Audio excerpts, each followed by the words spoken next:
એક ઘન જંગલમાં એક મીઠો પોપટ અને એક દયાળુ હરણ રહેતા હતા.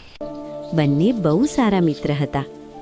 પોપટ ઝાડની ઊંચી ડાળ પર બેસતો અને હરણ નીચે લીલા ઘાસમાં ચડતું.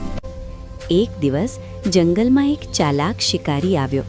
તે ઝાડ લઈને આવ્યો હતો. તેને વિચાર આવ્યો કે આજે તો કોઈ પ્રાણી ફસાવીને જ લઈ જાઉં.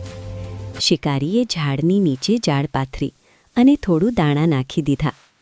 હરણને દાણા દેખાયા, પણ પોપટે ઉપરથી બધું જોયું. પોપટ ચીસ પાડી બોલ્યો, મિત્ર હરણ, નીચે ઝાડ છે, ત્યાં ન જશો. હરણ તરત જ અટકી ગયું. એટલામાં શિકારી ઝાડ પાછળ છુપાયો હતો, પણ તેની યોજના નિષ્ફળ ગઈ. હરણ બોલ્યો, મિત્ર પોપટ, જો તું મને ચેતવણી ના આપત તો હું તો આજે ફસાઈ જાત. પોપટ હસીને બોલ્યો, સાચા મિત્ર હંમેશા એકબીજાની મદદ કરે. શિકારી નિરાશ થઈને પાછો ચાલ્યો ગયો અને જંગલમાં ફરી શાંતિ છવાઈ ગઈ. બાલમિત્રો, વાર્તા સારી લાગી હોય તો મકવાણા ધીરુભાઈ ચેનલને સબસ્ક્રાઇબ કરી દેજો. અને મારો બીજો વિડીયો જોવા માટે.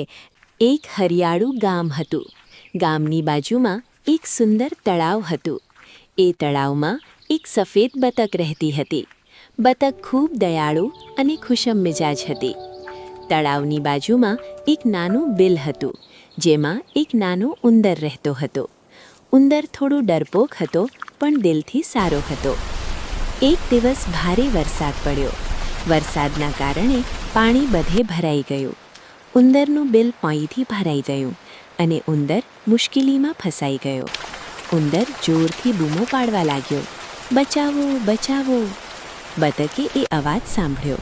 તે તરત જ પાણીમાં તરતી ઉંદર પાસે પહોંચી. ઉંદર ખૂબ ડરી ગયો હતો. બતકે કહ્યું, ડરશો નહીં મિત્ર, હું તને બચાવી લઈ જઈશ. બતકે ઉંદરને પોતાની પીઠ પર બેસાડ્યો અને તેને સુરક્ષિત રીતે તળાવની બહાર સૂકી જગ્યાએ લઈ ગઈ. ઉંદર ખૂબ ખુશ થયો. તેણે બતકનો આભાર માન્યો અને કહ્યું, તમે મારી જાન બચાવી. હવે હું પણ તમારો સારો મિત્ર બનીશ. તે દિવસથી બતક અને ઉંદર સારા મિત્રો બની ગયા.